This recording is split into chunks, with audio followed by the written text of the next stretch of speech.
Good morning. Good morning, good morning. We're going to get started because I know John has a lot to update us on. For those of you who have not met John before, this is John Nelsen, the Reverend Doctor. He said he only uses doctor if he wants a restaurant reservation. Otherwise known as Dan Nelsen's dad, Jace's grandfather, Laura's father-in-law, Becky's husband. But we are thrilled to have him here today. Many times we've seen him via Zoom, so we were thrilled when his visit to his family coincided with this Sunday school class. So with that, I'm going to let John, I'm going to say a prayer, and then John's going to introduce himself to you in a little fuller term, and then we'll get started. So let us pray.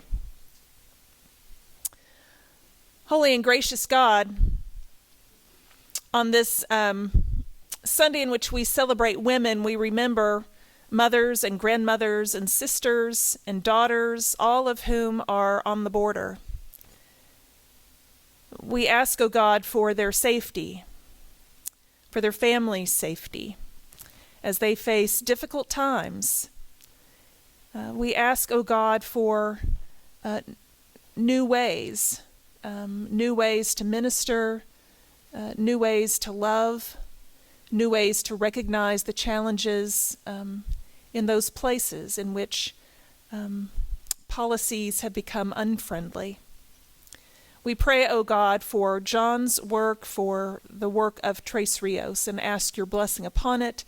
Equip them and give them what they need. And we ask, O God, that you help us help them.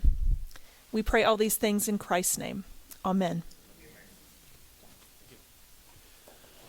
Hey, gang, it's good to be back with you all. Thanks for inviting me again. I was actually here 11 months ago, so you got a double whammy of me. In the morning, in the afternoon, I preached.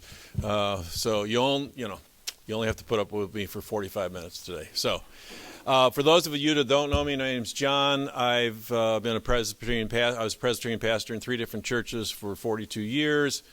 About 1991, got involved with the church I served in Sapulpa, Oklahoma, right outside of Tulsa, and we started doing border ministry. And so I've been involved with border ministry in some fashion or another. Now this is going on 32 years. It has changed a lot. That's another long story. Suffice it to say that previous border ministries did different things. And because of the narrative, I'm going to talk a whole lot about narrative this morning, how important narrative is. And so when the cartel wars broke out in 2009 and 10, this whole robust national border ministry that the PCUSA had just kind of dissolved. Because there were cartel wars. If you're a cartel member, yeah, you're probably going to get killed or shot at. But if you were the general public, the crime rate was something similar to, pick your big city, Oklahoma City, Dallas, or whatnot. But the narrative was, don't go close, you will be shot. And that caused a severe funding crisis, and people stopped coming, and et cetera, et cetera, et cetera. So went to robust, and now it's one full-time person we just got back in September, and the rest are volunteers. And in my retirement, my call is to be the full-time volunteer. I'm the partner liaison. They give me a fancy title. So that means I talk a lot to a lot of groups. Last year we talked to dozens of groups. We talked to over 1,000 people. And a shout out to you all, because you all have been a partner with us, I don't know if you realize, since 2019. When we were just getting going, before we had any staff or anything going on, I came here and talked a bit about the border, and you have been supporting us in a variety of ways since 2019. And that's not lost on us. That's very meaningful. And that's something that we really emphasize, is that it's we, including you all, and not just you all, meaning me and some others down there. It's we, because that's a ministry that we do. So much thanks to you, much thanks to Michael and Carol and John and Lynn for inviting me. I did not thrust myself upon you. You actually invited me to come back. Okay, so we'll get rocking. I'm going to do about 30 minutes of me, and then we'll take 10 or 15 minutes of questions. For the veterans that have heard this before, about half of this you probably have heard in some fashion before, but the other half is brand new. Even I was telling Carol, I was at a meeting on Wednesday, and some of the information I gathered there is a part of this presentation. So if, unless you've been under a rock, you know that immigration is a big, big issue. And when we did the Sunday school class by Zoom, Marta, our director, and mostly Marta, that the election had just happened, and you know that the immigration was a big, big, big issue. And now, because of the current administration, it is a big, big issue. And invariably, even in church settings, when people talk about immigration, then it goes immediately to red team, blue team, right? You know, the red team's done this, the blue team's done this. And so we would like to say, last time I checked, folks that come to church usually have something to do with Jesus, right? You can respond. Yeah, okay, all right. So, oh yeah, no, I got to do this. What does our faith have to say? You can argue you're not going to win the argument, by the way. When red team versus blue team, everybody yells at each other and nobody really goes away with much. But that's not what we are. This is our faith. Now, sorry, it's a little tough to read. There are literally hundreds of scriptures throughout the Bible that talk about migration, immigration, and the like. Matthew 25, I think you are familiar. I was hungry. You gave me something to eat. As you've done to the least of these, you have done to me, meaning Jesus. Meaning the way we treat others is the way we treat Jesus. How would you treat Jesus if Jesus was next to you? Okay. Leviticus, when a foreigner, which also many meanings, foreigner, alien, migrant, resides among you in your land, do not mistreat them, because the foreigner residing among you must be treated as your native born. Why? Why would we do that? That's the rest of that scripture not on there.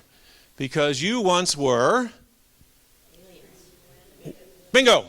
Because you all were. And there's throughout scriptures, there is time and time and time again the story of migrants. The people of Israel, in a variety of ways. Jesus was a migrant. Hebrews, there's a whole list. Suffice it to say, there are hundreds and hundreds of verses that have to do with the faith. So, we're coming at it from a faith angle. Not that we, and the majority, that's something else you don't hear. The vast majority of the migrants are Christians. And so if you took it out of that context, and you always hear, I hear throughout the years, where people say, oh, did you hear about these Christians in pick your country? And the bad guys are mistreating them, they're killing them, they're raping them and whatnot. And then everybody says, yeah, we ought to do something. Well, that's what's happening, and it continues to happen. Real quick, the humanitarian crisis has gone nowhere. It's been dispersed. It's way different. When I talked to you in June, way different. Things have changed, but time and time again, we are people of faith, and we are called to bring our faith values into our life.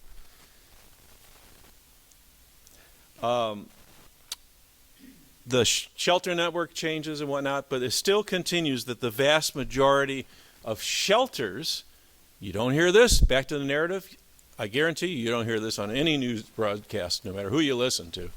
75% of all the shelters are churches. Churches are church-run. Okay,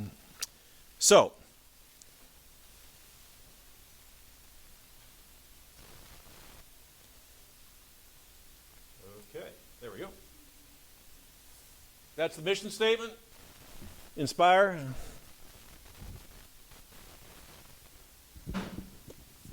Inspire, equip, and connect PCUSA congregations on U.S.-Mexico border and beyond.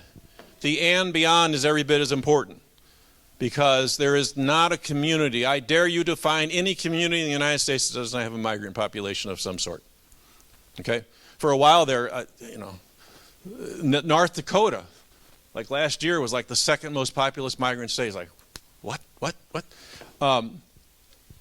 Towards loving God and loving neighbor. Back to the faith values thing, right? So that's what our mission statement is, and these are the outcomes we like. Narrative change, systems change, personal change. You're going to hear a disproportionate amount on narrative change this morning because it's just really, really important. Under the narrative change, I want you to think about, have any of you, and you don't have to raise your hand, I'm not wanting to recreate trauma for you, but have any of you ever been in a uncontrollably desperate situation where you just thought you were going to lose your mind, it was that bad? And the example I always give is, I'm going to guess most of your parents, right? So I want to imagine when your kids were small, 6 or 7, they're out playing in front of your house, they're playing, and a car hits them, and they're bad. They're real bad. And you're just like, right there, panic sets in. And shout out if you disagree with any of this. The panic sets in, it's like, what do? You call 911. So you dial 911. 911 can't serve you because on the interstate, there was a 15-car, 2-semi accident. So 911, they said, we might be able to get you in an hour. Your kids are there bleeding. Are you going to just sit around for an hour? What you going to do? Load them in the car. And then where are you going to go? Right. This is not a plant. This is actually spontaneous. Okay. You're going to load them in the car. Are you going to observe the speed limit? Nope. I actually did this presentation. I said, are you going to speed? No. I said, you are lying. Okay. You're going to, okay, this is speaking theologically. You're going to drive like hell to get there, right? Yeah, okay. And you get to the emergency room, they're full up because they had an accident. Now what are you going to do? Okay. Yeah. I don't know, right? Sometimes people say, well, I'm going to go to the next hospital. And on and on and on. That's the kind of desperation the migrants are going through. Keep that planted in your head. This is not a casual conversation. This is not because they don't want to we don't know what to do. No. Because they are desperate. That has not changed. And I can give you countless examples of the desperation they go through. But to wrap it, some of you have seen this video before, but I show it even if you've seen it before because this encapsulates the migrant's condition. This was shot 2 years ago. Most of it's in El Paso and Juarez. You'll see a few scenes from Central America.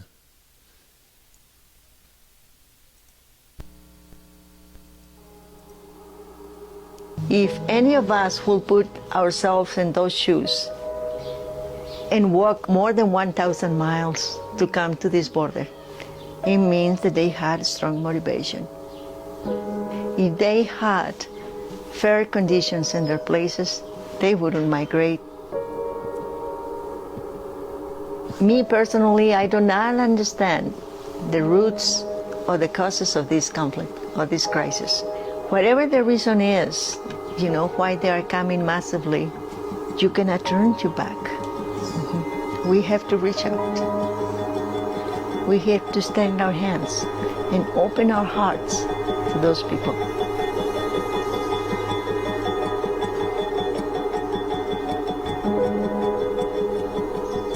Sí, yo salí de mi país el 28 de enero. Tengo 2. Eran 3, pero ahora me quedaron 2. Soy amenazado por las pandillas en mi país y me asesinaron un niño.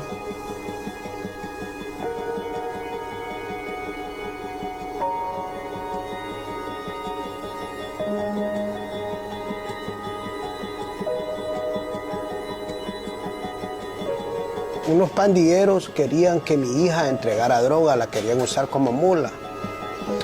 Entonces mi hija se resistió y no quiso hacer lo que ellos querían que hiciera.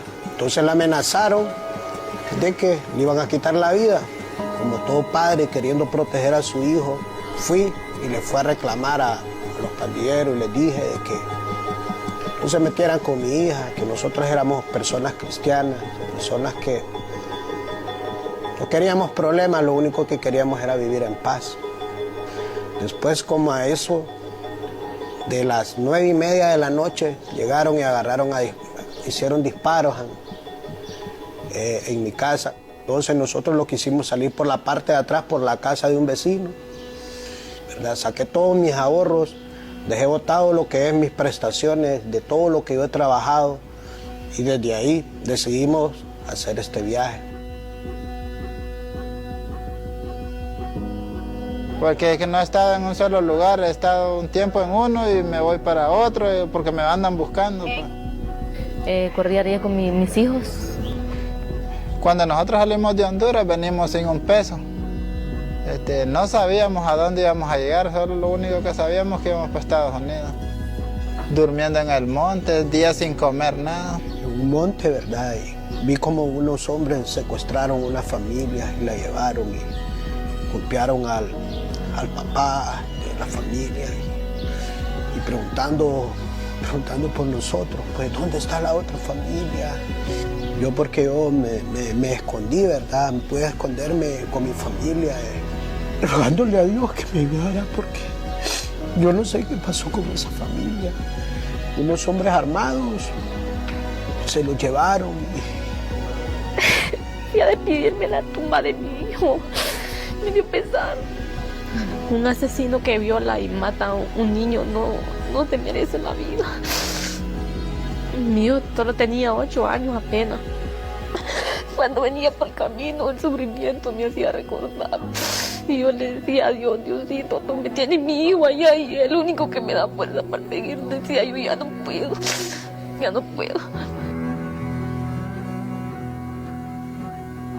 No, yo le pido al gobierno que no trate a los inmigrantes así porque no somos seres humanos, no somos gente mala.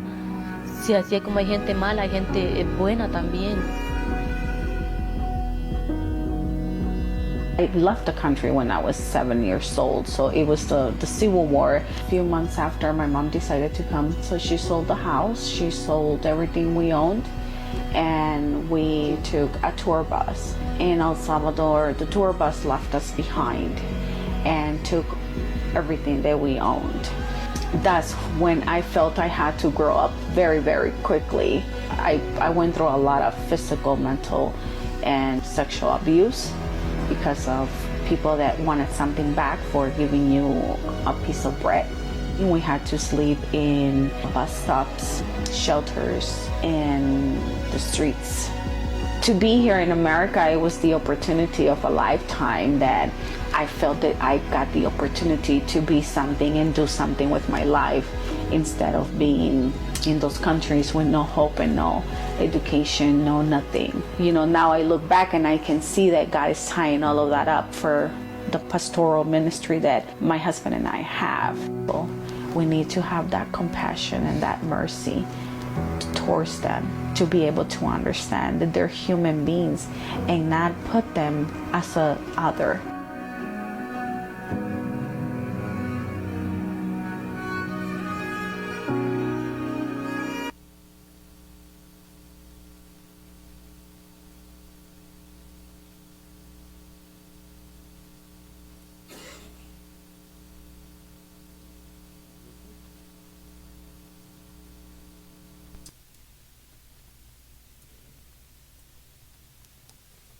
Okay, so that is still the overall narrative of the migrants.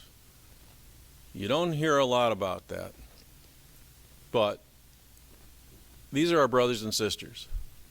Now, 80% or so happen to be Christian, but that doesn't matter. They're still our brothers and sisters regardless. So, what is the narrative we hear? Oh my gosh, you know, you hear it on Fox and CNN and MSNBC and every network is saying, man, we got to help these people. Anybody heard that? No. What do you hear? What's that? That's right. We are being invaded. We are being invaded. So what do we do? Well, first of all, we they have sent, I don't know, 10,000, whatever.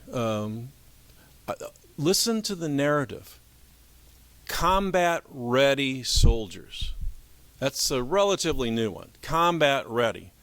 And just to emphasize, by the way, Fort Bliss is in El Paso. That's 100,000 soldiers. And, you know, if there's a real invasion, I think we're going to handle it.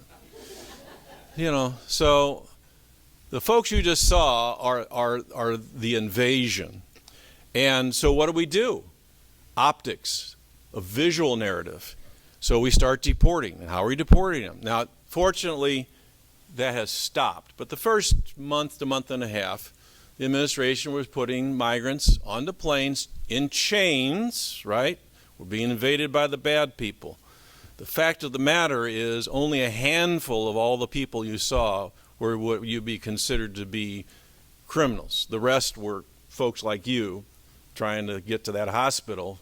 And by the way, you racked up about 5 speeding tickets in your search. So she's a criminal, right? She got 5 tickets. But that's not enough, so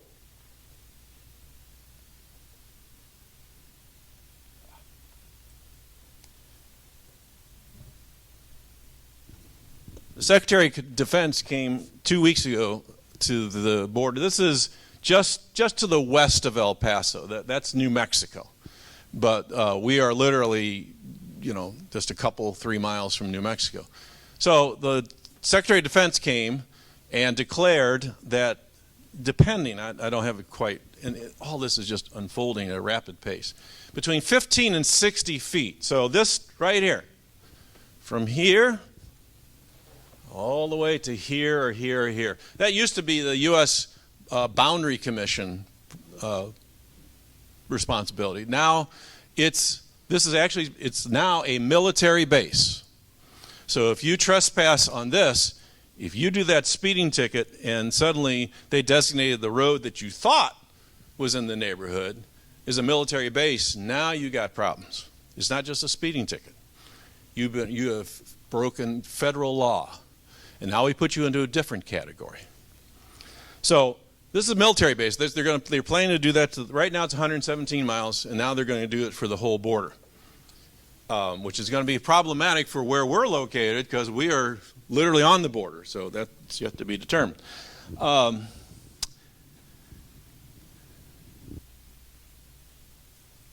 Fortunately, they stopped at the military planes. But by the way, we're talking in this era of cost, and I'm for efficiency. There is government waste. But we're putting migrants on planes, military planes, that meanwhile ICE has a whole fleet of planes. Putting them on military planes is 3 times as expensive as putting them on the ICE, Immigration Customs Enforcement, in case you don't know what ICE is.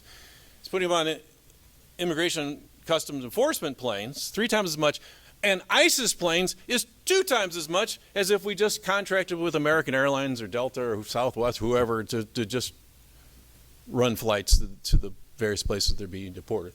And we're not just deporting them, we're deporting them very specifically to places like this started under Biden when they started encouraging Mexico to deport. Migrants, when they're handled by Mexican government authorities, are usually deported to some place where there are little, if any, resources, and that's very much on purpose. So much so that when we had a mission co-worker in Honduras, she was saying that when the migrants had come back to Honduras after going through all that they went through in Mexico, that the treatment they got in Mexico was worse than going through the Darien Gap. The Darien Gap, if you don't know, you need to go home. Well, not today. It's Mother's Day. Don't do that. Wait till tomorrow and video, YouTube it. The Darien Gap, the 100-mile stretch of Panama. You go from Colombia to that. It is hell. It's a jungle. Cartels have control. Women are raped. Migrant families are slaughtered for trying to stop rape. It's horrible. And to have not just 1 or 2, but many, many migrants say consistently, what Mexico is doing to us is worse than the Darien Gap. But we didn't have to worry about it. Former president, get rid of these people. And they did. And so we all thought, oh, wow, there's not that many people hanging around at the border. Things must be fine. And now the current administration is chaining and deporting and militarizing the border. That is the narrative. You're not hearing that, oh, we have problems here. We have this woman who's trying to get her kids to the hospital and can't get in. We also changed the previous administration. There were problems with it, but it was a step in the right direction. The CBP One app that was on your phone, that's how you got an appointment. Lots of problems with it, but at least it was a start. Now, same thing, except they renamed it, and you use it. Now, that is your self-deportation. They keep saying, oh, yeah, there'll be a possibility of them returning. No. Typically, when you self-deport, that means you have 5 years to eternity that you can even get in legally. And oh, by the way, there's no legal system. You know, back under the previous administration, the system was really poor, but there was a system. And now there is no system. None. There is no right way. We've eliminated it. Now, some think that's a self-fulfilling prophecy. So if there's no right way, what are you going to do? You're going to go back home, the home you just saw in the video? Probably not. You're going to try to get anywhere where there's safety? Probably so. You're going to sneak in the United States? Probably so. Oh, we catch you. You're still speeding to take care of your kids, and now you're a federal criminal. It's a self-fulfilling prophecy. The migrants are criminals. Now, let me first to say there has been migrant crime. The woman that was killed in Atlanta died at the hands of a migrant. That's not right in any stretch. Murder in California. There are instances of migrant crime. They're like us. Oh, no, they're not. Because study after study shows that the percentage of crime with migrants is far less than the U.S. population. Case in point, University of Texas El Paso did a study that just was completed Monday, Thursday. 5,000 criminal cases in El Paso over the last 5 years, and they found out what Border Patrol has been telling us for years. Migrant crime does happen, but at a far lower rate than citizens of the United States. We have Border Patrol, ex-Border Patrol chief that's a part of our team. If you ever come down for a border encounter, one of the things you'll see is this lecture, and he shows slide after slide after slide. Pick your big city. These studies were 2016 through 2021. Graph of any big city, pick your big city. One line going this way, that's the increase of numbers of migrants. One line going this way, and that's the percentage of crime in that particular city. So, migrants are also sneaking in drugs, right? That's the other big thing. Okay. Hey, guess where the vast majority of drugs are snuck in? Not out here. It's through the ports of entry. Something like 94% of all drugs are snuck through the legal ports of entry. And guess who is by far the number one smuggler of drugs? United States citizens. Migrants caught with fentanyl is like 0.03% because it's a bad business model. That's a whole other thing that I won't get into. Right now, still most of our migrants are coming from Venezuela. What I try to tell people is Venezuela 30 years ago was like the United States. It was kind of like people wanted to go to Venezuela. It was really the place to go. And things happened, and there are a whole line of things that happened, one of which is they put all their eggs in the oil basket, and when the oil went belly up, they did too. And so their economy went to pot, and we're all complaining. You know, one of the issues of the last election was inflation. Oh my gosh, 8%, 9%. Inflation in Venezuela was 2,000%. So just get your head around that one. The most telling thing, and of all the things I could tell you, is we talked to a Venezuelan middle-class guy, business owner, and we say, you know, why did you leave? He says, there was no water. We said, what do you mean? He says, well, the dictator shut off the water. Okay, well, why didn't you go to the store? We went to the store. No water at the store. No water here, no water there. this middle-class person in a middle-class neighborhood, they were digging up their street, getting to the water pipe so they could break it open, and they had a watering hole. Now, I want you all to imagine that scenario and see just how satisfied you'd be. Oh, by the way, Venezuela has a dictator, and we didn't like him, so we imposed tariffs, which I have no problems with. But it's interesting. Some dictators are bad. Now some dictators are good. Okay.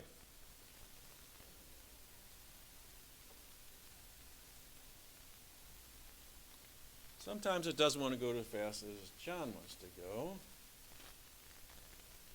Okay, system change, real quick. There is no system. There's nothing to change. We were, up until the current administration, we were all about trying to improve the system because, and one thing I want you to understand, and our ex-Border Patrol guy says the same thing, and we agree.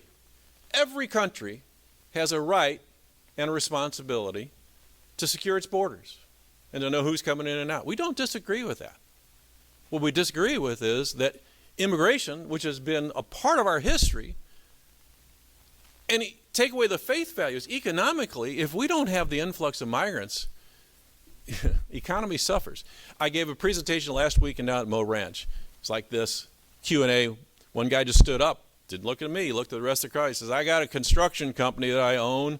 Let me tell you, we're in a world of hurt, and it's going to be worse. We don't have the workers.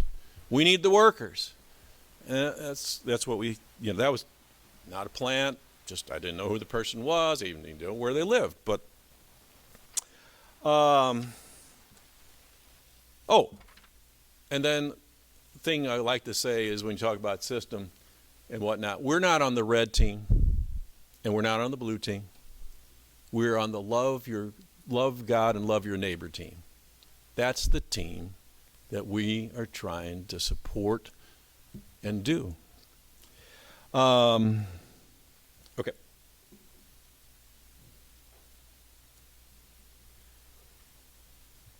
Real quick, this is the current situation, and it is changing. When I talked to you last June about things that were going on, things that we needed, it's always changing. And even this slide, which was prepared like a month ago, some things have changed. The deportation. We have shelters we're part of an ecumenical network. And so we are nimble, we're there, we're present, and we support wherever the need is. We thought that when these mass deportations started, we thought the shelters in Juarez, they're gearing up like, oh my gosh, we're going to have lots and lots and lots, and we're not. And it's really kind of frustrating because we're not quite sure where they're going. They're being deported. Is it to Mexico? Is it to Ukraine? That's now on the table. Ukraine and Libya. That's a whole other issue. So the shelters currently in Juarez are at about 35 to 40% full, which you think, well, it's not too bad. Remember that video when you saw all the cots? That's 100%. So you take away half of them, or 60% of them, it's approaching doable. Shelter numbers are going down. U.S. side, of course, there's no legal way, and they're cracking down on shelters and everything else. Cartel violence still is going. So you still got these bad kids, right? They're just still bleeding out and whatnot. And because you got a traffic ticket and because somebody says, you shouldn't be doing that, you're going to stop? No. The situation of that video hasn't changed. So it's not like, what are they going to go back to? Well, you're going to go back to the cartels because that's so much better, right? I mean, if you don't pay protection money, they kill you. You talk about family, kids being killed, rape, and that kind of stuff. You think you're going to go back to that? Nope. So there's still people being smuggled in and whatnot. Also, it's human slavery, which is very subtle. Border Patrol tells us of a story of a woman. They wanted to come in. It was $12,000. That's pretty much the current rate. $12,000 U.S. per person. She says, I don't have it. Single woman. I don't have the money. They said, what do you have? $6,000. So she paid them $6,000. They said, remember, cartels are into business, drugs, but also business now, and human smuggling is one of them. So they say to this woman, no problem, we'll loan you the $6,000. So they loan her $6,000. They got her in the U.S. She's working as a housemaid somewhere we don't know, making $2 a day. When is that loan ever going to be paid off? Never. What's that called? Slavery. She's trapped. Now, at least she's not going to die, but she's trapped. Kidnapping, sexual assault, that's still going on. Shelters in El Paso, all but one are shut down. Detention centers, they can't make up their mind if they're going to build more or not. I'd already talked about the military presence. The challenging system is just wacko. And people being this is the one that's growing, and we are really uncomfortable. People are disappearing. And sometimes we know and sometimes we don't. And the fact that people are disappearing is not good. Whenever you hear that other country and who knows where about, well, people disappeared, like, well, you know. Well, that's happening here. Okay. Want to move right along? So this is the bottom line. Joining God's movement. Personal change, if I went back there and I'm running out of time, but personal change, which is if you're on the team love God, love neighbor, and you really get into this, you don't stay the same. In fact, most of the workers, including myself, have very rough days. I'm all cheery and jokey here, but you know, there's only so much you can do. So, joining God's movement. And you have.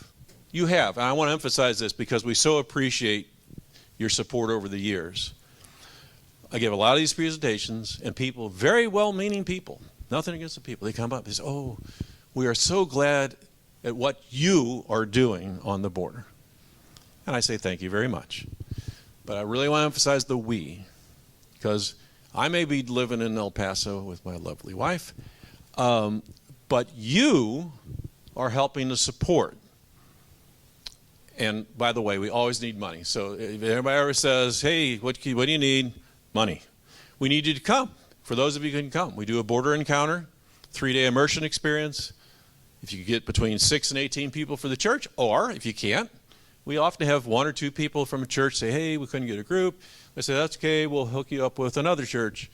3-day immersion experience, it does cost money, but it's all inclusive. It's $650 for 3 days. All your tours, all your stuff, your food, your lodging, the whole 9 yards. And God will mess with you. Don't come if you don't want God to mess with you. If your life is full, don't come. But joining God's movement, because we think, oh, I am here to help. Come on, God. God's been on the ground for so many years, far before us.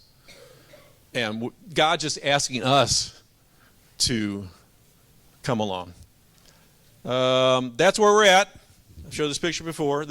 We are the Presbyterian slice of this ecumenical pie. We work in conjunction, both sides of the border. This is our complex, downtown El Paso. That's the wall. One of our buildings is over here, so you can actually look out the back of the meeting room when groups come, and like from here to the flag, maybe more, from here to that door is to the wall. It's going to be very curious if they make that military base, what we're going to do. But so we are there, and we're big believers in proximity. And finally, real quick, we offer direct aid. So half of what we do is what I'm doing here. We're trying to spread as much of the word as possible, what's going on, and trying to encourage more and more people to expand the we of what God is doing. The other half is direct support. All the things you can think of, food.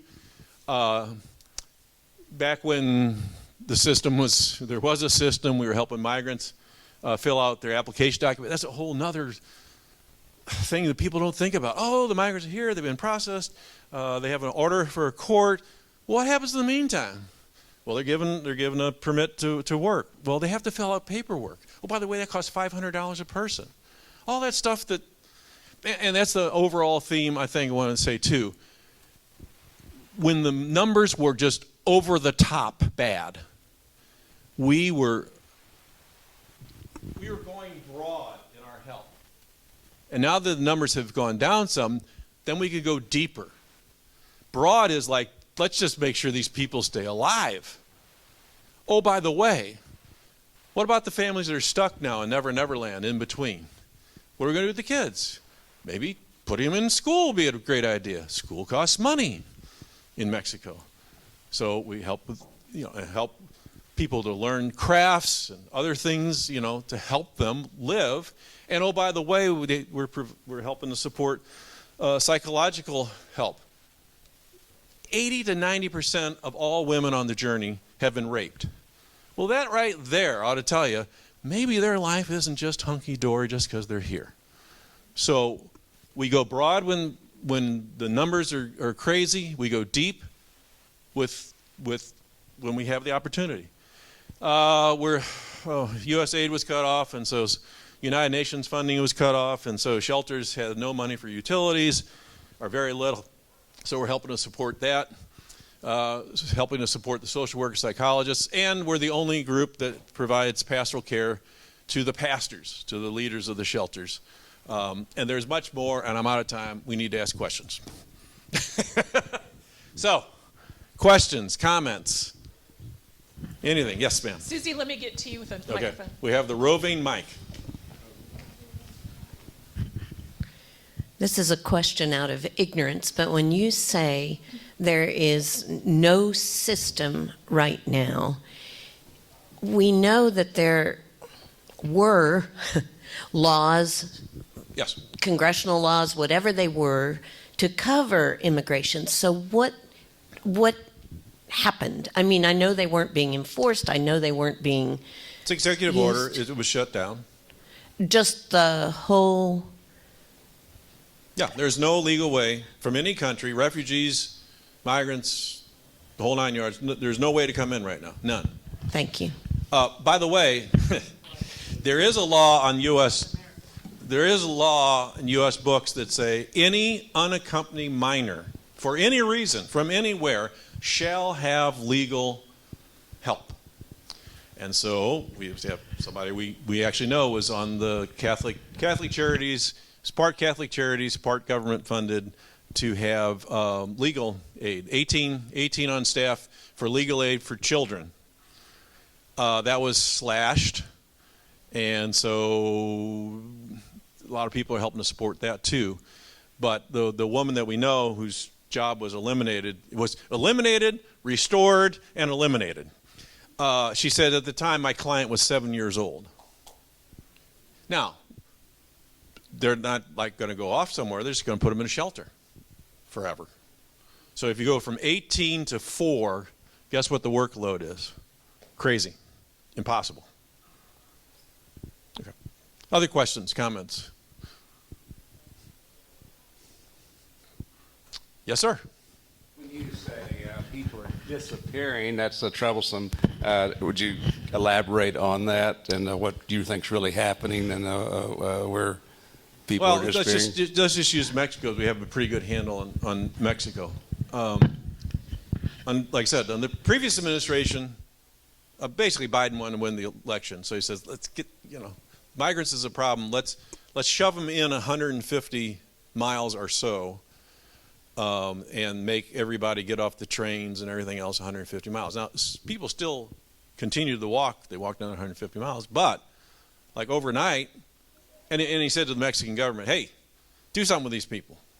And that's when the deporting by Mexico to places specifically that have no resources or very little. We were crunched, but at least El Paso and Juarez is a sizable metro with a robust faith community and other interested folks that were really pumping out a lot of resources. They are specifically, and we've found this out many, many ways, specifically being taken to, I don't know how you say in Spanish, Podunk, Mexico, right, in the middle of nowhere. Dropped off in the desert, dropped off in the jungle. Yeah. Right. And so what happened to all those people? We still don't know about that, and now that continues. And the fact that, another one, this was my Wednesday information. It was a meeting on Wednesday, and they're talking about that the Catholic nuns had a ministry to migrants in detention. Up until recently, I was 1,800 were just held in detention in El Paso. The nuns would go in, try to provide some sort of comfort. Well, now the nuns are being hampered, and now some of those folks are being deported. We don't know what they're not. Used to say, hey, we're taking them over to here. Now that information is just going away. So we're not quite sure what the number is, how we can have any access, and where they're at. Predating this administration. Yes. Yeah. By the way, every president since W has built the wall. Every president has had their hand in some part of the wall. So yes, that's why we can get into the red team, blue team, like, oh, red's more horrible than blue, or blue's more horrible than red.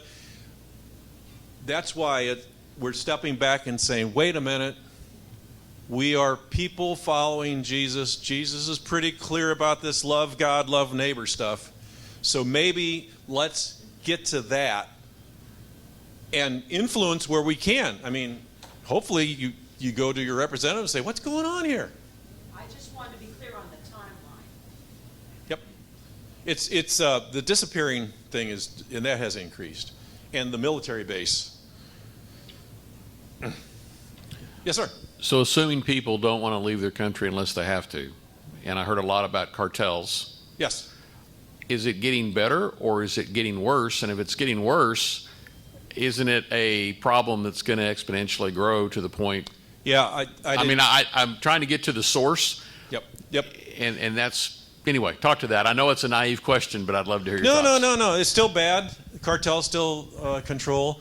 It's interesting too. Just there was another conference call I was with faith leaders in El Salvador. Everybody's bragging about, oh, El Salvador's got the coolest dictator in the world. We have him to the White House and all that kind of stuff. He's gotten rid of all the cartels. He's gotten rid of some of the cartels. He is still very much in business with the cartels. So he can talk about, oh, look at this great big prison. Well, some of those are cartel folks. Other of those are just people we don't like, and there is no due process there. I don't have a real good solution other than the Presbyterian Church years ago did a great thing. They finally hired a mission worker in El Salvador. But now we've gotten rid of all our mission workers, so that's another problem. But so the faith community is strong. It's not going to overturn things overnight. But the mission co-worker that we're in contact with said she knows a lot of people. She says, I don't know anybody whose family, at least one person, hasn't tried, and I don't know a single person that wanted to. And I would dare say 99.9% of the migrants do not want to be here. They want to be home. But home is impossible. And who's the cartels? You know where half of the money from the cartels are coming from? The United States. Drug use used to be a much bigger percentage of their intake, but now smuggling is kind of taken over and other things. But yes. So if you know anybody that's doing lines of coke, please tell them you are supporting the migrants. Supporting the cartels and harming the migrants. Okay. One more, and we are. Wait, there's a hand in the back. Greg, I'm going to let Chip ask. And I realize that this is a serious problem, but it's gone on for a long time. And, generations, because I remember my parents going to Guatemala 60 years ago, and then I've seen recent pictures and nothing's changed. But we give governments money from our country theoretically to help their people, but very rarely does that go down the line to the people to help them stay there. Yep. Because they'll keep coming as long as the countries they come from don't do something about trying to help their own people. Yeah, you're right. And when we talk, I don't know how to get our politicians to understand that you've got to do a better job and giving money to these countries and expecting some kind of results. Your biggest bang for the buck, if you want change, is to make sure you give as much money directly to the faith community and basically bypass the government. That's a sweeping statement, I realize. But time and time again, when they talk about giving money and they say, oh, we're going to give money to this government, that, don't do that. These are people that live there. Don't do that. Give it to the faith community. And by the way, if you look in the history books, the United States has contributed to some of the instability of a lot of these countries because it's money, money, money, money, money, money. Okay, Daniel, if you wouldn't mind just putting the handouts on the table. We have 2 handouts as you're going out the door and going to worship. 2 handouts. One is just general info about us, and the other is, and Carol and Michael, you should be getting these. We send out to all supporters a quarterly or 3 times a year newsletter updates. No, he's looking very blank. You're supposed to. Check, maybe it's being sent to the treasurer. Anyway, so please pick those up. I told Michael that one thing you can do is very simple. Ask your session. Tell the session, please okay the use of your logo to be on our website. We're trying to get all of our supporters to have a visual on our website. Hey, this one and this one and this one and this one. So that would be lovely. As I said before, we are always needing money. And we consider you partner in a real way. It's we. It's not just, oh, John, we like what you're doing down there. It's a we. And if you can come down, great. Otherwise, I'll continue to update you at any time. Okay, that's it. John, we thank you for being with us today, for updating us on the continually changing situation down there. Thank you all for...